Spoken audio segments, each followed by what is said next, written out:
acalorado, para a gente começar a refletir sobre isso. Okay? Pessoal, eu sou o professor Renato Ribeiro. Okay? Temos um projeto de pesquisa, um projeto que estamos desenvolvendo aqui na PUC, com o professor Ricardo Dias, com o Miolo, com o Guilherme, e chamado Metamorfose da Consciência. Esse nosso projeto busca atrelar a realidade da física quântica, da conscienciologia, com negócios, certo? Vamos atrelar esses desafios e atrelar também os desafios que os físicos tiveram no início da sua revolução, com os desafios que nossos empresários têm hoje em dia. Então, o grupo Metamorfose da Consciência busca não somente explicar conceitos da física, propriamente dito, mas vamos buscar explicar também essa questão da estratégia, a questão dos desafios, a questão também dos objetivos aos quais grandes empresários e nós, administradores, temos diariamente, né, para podermos compreender na prática e na teoria como que funciona isso. Okay? Então, nosso projeto de pesquisa ele não se limita apenas a um assunto ou apenas a física quântica. Então, isso pode um pouco assustar de início, né? Mas não é bem o nosso grande objetivo. Nosso objetivo é compreender de forma consciente, de forma científica, e podemos atrelar diversas ciências, certo, a essa nova realidade. E por que eu chamo isso de nova realidade? Porque esses novos conceitos, eles podem revolucionar o mercado, podem revolucionar os negócios, e podem revolucionar as empresas, assim como houve uma revolução em 1901, okay? Que foi o grande ano da física quântica e que surgiram N, certo? Surgiram N possibilidades e N teorias, ao qual revolucionou tudo que se achou que já estava construído. E, na verdade, aquilo já estava em desconstrução. E acredito que no mundo dos negócios, essa metamorfose, né, e um desses objetivos desse grupo de pesquisa, seria essa constante mudança de quebra de paradigmas que temos hoje nas grandes organizações, as pequenas, médias e no dia a dia nosso também. Okay? Pensando nisso também, criamos um modelo, certo, para podermos compreender tais fenômenos, né, e para podermos estar aplicando isso de forma consciente, de forma racional e de forma a fazer uma reflexão sobre tudo. E essa reflexão é super importante para nós, enquanto profissionais, enquanto acadêmicos, e na nossa vida pessoal, e seja qual decisão for que vamos tomar. Ok? Então está aberto aqui nosso seminário de Metamorfose da Consciência da Física Quântica aplicada aos negócios. Bem? Ok, Renato, pessoal, vocês estão escutando daí no final? Está normal ou não? Está meio baixo? Pede pro rapaz aí, por favor, lá no final levantar um pouquinho o áudio do meu. Melhorou? Agora sim. Essa minha voz de locutor aqui, excelente. Bom, pessoal, eu sou bacharel em administração, sou bacharel e mestre em administração, mas eu tenho um hobby, uma grande, vamos dizer assim, uma grande possibilidade, tá, de conhecimento, que no segundo grau, há muitos anos atrás, que eu tinha uma grande facilidade com números, eu adoro números. Eu sempre costumo falar que eu sempre acreditei muito em Deus e em números, certo? E isso me fez fazer uma faculdade de física, também juntamente com a faculdade de administração, ao qual é a minha grande paixão. Eu diria que física seria mais a questão do meu hobby, ok? Mas eu sempre fui fascinado pela física, porque as possibilidades não se esgotam, né? Mas nunca operei de forma profissional, mas sempre estudei e sempre acompanhei os desafios dos grandes físicos, os desafios que temos na humanidade, acompanhei a revolução, certo, do conhecimento da física, e já participei de algumas Olimpíadas de Física, tive algumas premiações, então sempre fui fascinado por isso e, consequentemente, né, pude atrelar isso também nos negócios, de forma muito feliz em alguns momentos, ok? Eu queria mostrar aqui para vocês o início do que seria a ciência da física, para a gente poder compreender e sustentar a nossa apresentação em relação à conscienciologia em relação à metamorfose da consciência, que é a física quântica aplicada aos negócios. E a gente não pode, né, entender da física sem, primeiramente, passar pela parte da física clássica. A física clássica é aquela física que ela foi apresentada, né, desde os primórdios até, vamos dizer, o ano de 1900. A partir do ano de 1900, que foi chamado de física moderna, houve quebra de paradigmas no segmento da ciência física para poder se ter uma nova realidade. Essa quebra de paradigma se deu por um motivo, ok? Essa quebra de paradigma se deu porque até o ano de 1900 imaginou-se que a humanidade já tinha conhecido tudo que haveria para se conhecer em relação à ciência, ao mundo, ao universo, aos movimentos. Isaac Newton foi uma pessoa extraordinária, ao qual ele publicou em 1732 o Princípio da Matemática, que foi uma obra-prima da evolução do conhecimento da humanidade, certo? Uma obra-prima, realmente. E nesse princípio matemático, Isaac Newton explicou todas as questões dos movimentos, forças, explicou a questão da gravidade, explicou todas as questões de forma puramente matemática. E com o conhecimento de Newton, e isso foi revolucionado de 1732 até o ano de 1900, ninguém se opunha aos conhecimentos newtonianos. E por quê? Porque os conhecimentos dele e as teorias funcionavam perfeitamente, certo? Se as suas teorias dele funcionavam perfeitamente, não haveria possibilidade, né, de você retrucá-lo, vamos dizer dessa maneira. Então, Isaac Newton era uma pessoa brilhante que trouxe a perfeição para o universo. Imaginou-se que a física ela estava extremamente newtoniana, ok? Até o ano de 1900. Uma frase minha que eu gosto de colocar, para a gente poder começar a refletir, e falar que o paradoxo do conhecimento é proporcional à relatividade da dúvida, certo? E essa frase eu coloquei no artigo que eu publiquei. E quando criamos um paradoxo, criamos também uma certa barreira. Ou seja, e isso tem a ver também com a questão do mundo dos negócios para nós mesmos, questões pessoais nossas também. Quando você cria um paradoxo, significa que você diz que você tem, ou você pensa, aliás, né, que você tem a verdade absoluta. E isso nem sempre é real. Então, quando você cria essa verdade absoluta dentro de você, ao qual você acha que você sabe, e você não vai desmistificar por nada, então você cria um paradoxo dentro de você. Só que esse paradoxo ele só pode ser quebrado, ser desconstruído a partir da dúvida. Então, quando você tem dúvida, você cria mais conhecimento do que simplesmente quando você tem a certeza de tudo. Do ano de 1700, da física clássica newtoniana, até o ano de 1900, entendia-se que os cientistas tinham toda a verdade sobre o universo. Eles tinham toda a verdade sobre o movimento, sobre a Terra, e não haveria mais nada para conhecer. E eis que surge, eis que surge a partir daí diversas teorias, né, para poder estar quebrando esses paradigmas, para poder estar fazendo esse paradoxo virar uma questão relativa, que a gente vai falar já também.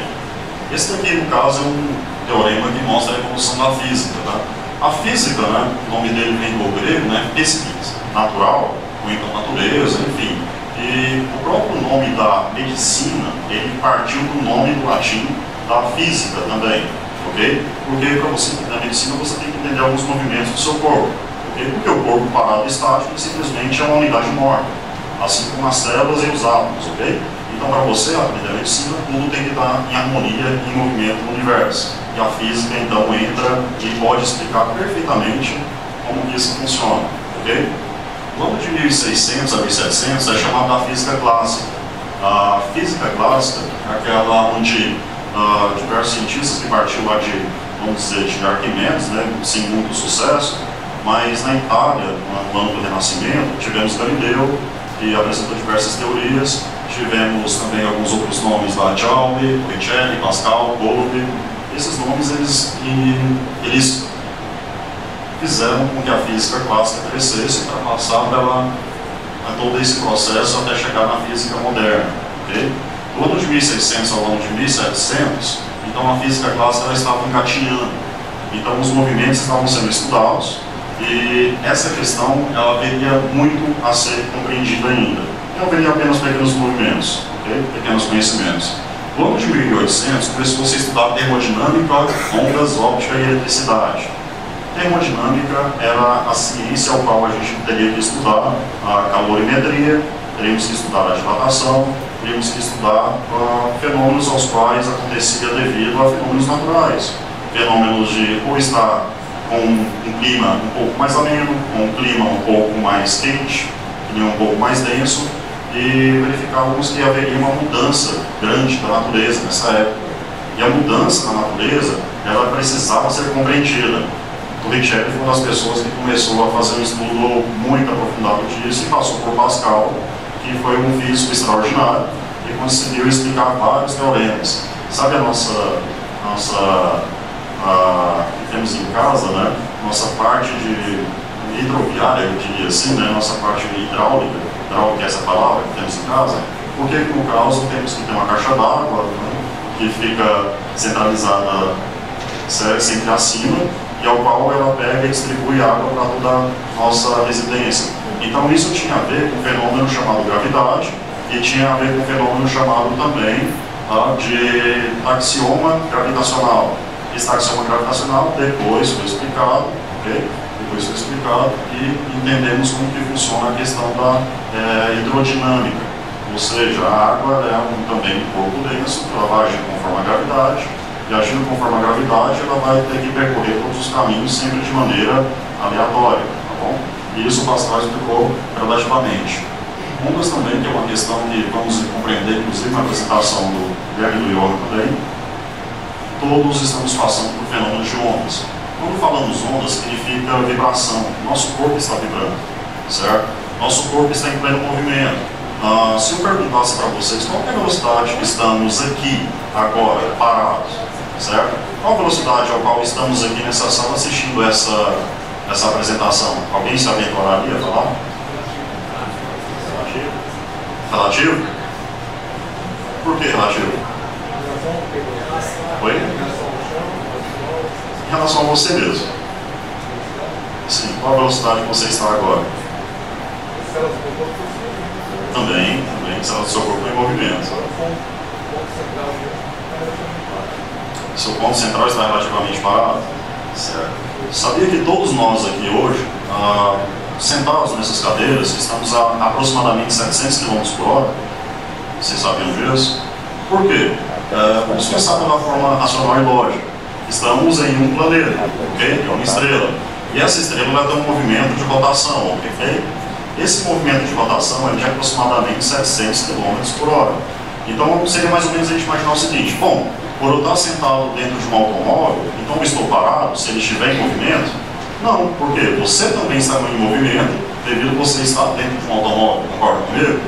Só que a gente não imagina que também estamos em um grande automóvel, que seria o nosso planeta. Então, consequentemente, também estamos em movimento. Nosso planeta está em pleno movimento, nós também estamos a essa velocidade. Okay? A velocidade é relativa? Sim, ela depende do observador. A gente vai falar já já também na parte da física moderna quando a gente estudar isso. Okay? Pessoal, a gente fala muito também sobre a questão de óptica e eletricidade. Primeira questão, não sei se você já refletiu a respeito. Eletricidade, a gente imagina eletricidade, imaginamos a energia elétrica que temos dentro da nossa residência, ok? Ou então, no caso, a parte elétrica do nosso automóvel, essa questão de eletricidade. Estão corretos, todos estão corretos. O que a gente não imagina é que essa palavra eletricidade vem de um apenas elemento, chamado elétron. Lembra quando a gente estudava o elétron, lá em Química e Física, lá no ensino médio? Então, a palavra eletricidade vem de elétron. Então, eletricidade é o movimento dos elétrons, ok? Uma pequena reflexão para a gente começar a entender a eletricidade. Vocês já se perguntaram por que na tomada da casa de vocês tem no mínimo, certo? 2 pinos, 2 plugs, 2 entradas? Por quê? Já pararam para se perguntar? Positivo ou negativo? Mas os elétrons têm cargas negativas, que é o que vai fazer a movimentação. E o positivo?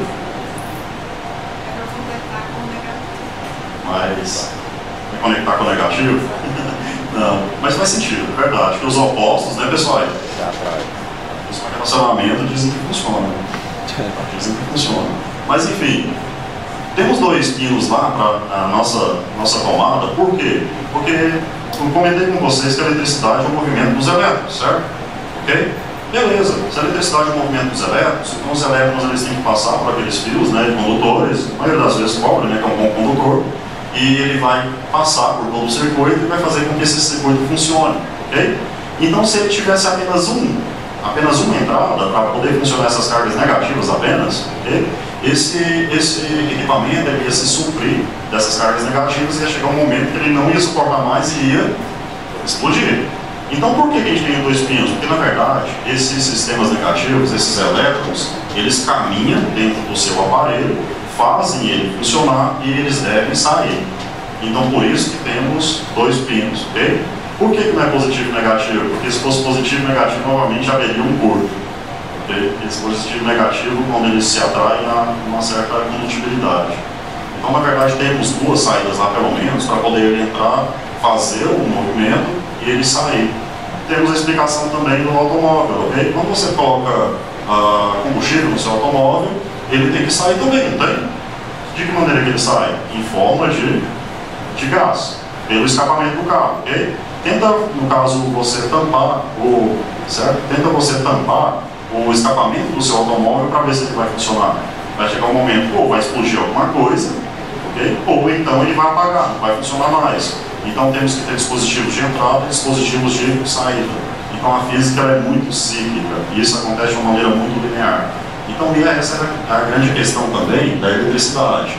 A questão de ondas, para a gente terminar de entender aqui a questão da física clássica, é uma parte também interessante para a gente poder refletir. Sabe lá no caso as emissoras de rádio que temos lá no nosso automóvel, em casa e tudo mais? Tem uma que eu gosto muito, que é interativa, né, que é 94,9, essa eu sempre lembro. Por que eu sei que quando eu colocar 94,9 no meu equipamento, ele vai sincronizar naquela determinada rádio? E quando eu trocar, ele vai sincronizar em outra rádio? Vocês já se perguntaram por isso? Por que isso acontece? Esse, na verdade, é um fenômeno de ondas. Como que funciona o fenômeno de ondas? A própria emissora, ela é programada a emitir uma onda numa certa frequência. Essa frequência, no caso, é por altura. Uma altura 94, uma altura 95, 96, 100 e por aí vai. Então, quando você programa, certo? Quando você programa o seu equipamento 94,9, um exemplo, significa que você está querendo pegar aquela onda naquela altura. E por quê? Porque a emissora está mandando aquela onda naquela altura. Isso é possível? Sim, isso é possível. Isso funciona com radioamador. Lembra quando a gente brincava de radioamador com nossos coleguinhas? Você tinha que colocar uma frequência e ele também. Caso contrário, vocês não se comunicavam. Então, esse é o fenômeno de ondas. E que ondas são essas? Essas ondas são um processo, tá? São processos também de movimentação de elétrons, movimentação de prótons e movimentação então de átomos. Essas ondas, então, elas vão se movimentar determinados átomos para ter certa captação e passar por isso. Esse é o fenômeno ondulatório. Só que isso não existe sem um fenômeno chamado gravidade. Tá? Então, essa gravidade, ela é um dos maiores fenômenos da humanidade. Entendeu-se que a gravidade ela poderia ser a maior força conhecida pelo homem. O que aconteceu? Por que a maçã caiu? Obrigado, me doeu um pouco. Vocês lembram desse fenômeno? Da maçã? Quem que lembra do fenômeno da maçã? E ele foi feito por quem? Isaac Newton, ok? Como que isso aconteceu? Newton estava sentado refletindo sobre a matemática, sobre o sentido da questão da gravitação universal, e ele se perguntou uma série de questões, e uma delas foi: por que as coisas caem? Porque ao soltar determinadas coisas, elas não simplesmente sobem, flutuam ou parecem extremamente estáticas. Por que tudo cai? Então foi quando ele pensou, e nesse exato momento caiu uma maçã na cabeça dele, assim como o Johan fez na cabeça do Evan, por exemplo. Tá? Mas isso acontece não porque as coisas caem de maneira aleatória, porque elas sempre têm que cair ou porque Deus quis. É porque existe uma força, certo? Chamada força da gravidade, que é uma força que temos aqui no nosso planeta e é a força que rege o universo. Vocês sabiam disso? Tá? Qual que é a força que rege o universo? É a força gravitacional. É a maior força conhecida pelo homem, ok? Existe um outro experimento também, isso que Galileu fez na Itália, tá? Lá na famosa Torre de Pisa, não sei se vocês se lembram também dessa passagem, ao qual ele falou que ele tentou soltar uns objetos e tentou medir a sua velocidade, ok? Velocidade de aceleração ao qual eles caíam. Vocês lembram desse fenômeno? Okay? E teoricamente, quando você solta um objeto mais pesado, ele vai cair com uma velocidade maior, não é? Não. Quando você solta um objeto, hipoteticamente, eles vão cair com a mesma velocidade. Vocês já fizeram esse teste? Vamos fazer? Esse aqui é legal. Se eu pegar essa folha de papel, então ela tem uma massa diferente da maçã, confere? Então, eu estou afirmando para vocês podem duvidar de mim, não há problema. Quando eu pego essa folha de papel, então ela tem que cair exatamente no mesmo ponto e no mesmo tempo que a maçã, verdade? Porque as massas não interferem na força gravitacional. Vamos ver se isso acontece? A maçã caiu primeiro. Por que isso aconteceu? Resistência do ar. A resistência do ar. Se eu embolar essa folha de papel, eu estou alterando a massa dela? Não estou alterando a massa dela, confere? Alterei? Observe qual das duas vai cair primeiro agora. Eu acho que ainda é a massa. Os dois caem exatamente no mesmo tempo. Sabe por quê? Porque a gravidade é a mesma para todos os corpos, independente da massa. Se você soltar essa maçã em um elefante, eles vão cair exatamente no mesmo período, ok? Exatamente. Então essa seria a força da gravidade que Isaac Newton passou a entender e estudar. E depois ele conseguiu criar conceitos matemáticos dessa força da gravidade, que definiu-se que ela é 9,8 aproximadamente metros por segundo ao quadrado. Que a gente estuda na escola que é 10, a gente já quer redondo, mas na verdade é 9,8, ok?